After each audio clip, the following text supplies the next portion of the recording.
পৃথিবীর হৃদয়ে গর্ত। এই গর্তে কলড্রন জ্বালিয়ে ভূপৃষ্ঠের নিচে হাজার হাজার মাইল ফুটন্ত তলবিহীন বুদবুদ সৃষ্টি করে, যা সর্বদাই ফেটে যাওয়ার অপেক্ষায় থাকে।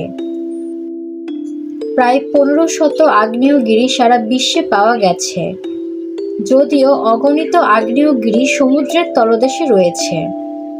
বেশিরভাগ আগ্নেয়গিরি স্থলে বা জলের নিচে অবস্থিত, যেখানে টেকটনিক প্লেটগুলি বাস্তবে আগুনের বলয়ের সাথে মিলিত হয়, যা প্রশান্ত মহাসাগরের চারপাশে বেশ কয়েকটি টেকটনিক প্লেটের মধ্যে সীমানা চিহ্নিত করে। তাতে গ্রহের প্রায় 75% আগ্নেয়গিরি রয়েছে।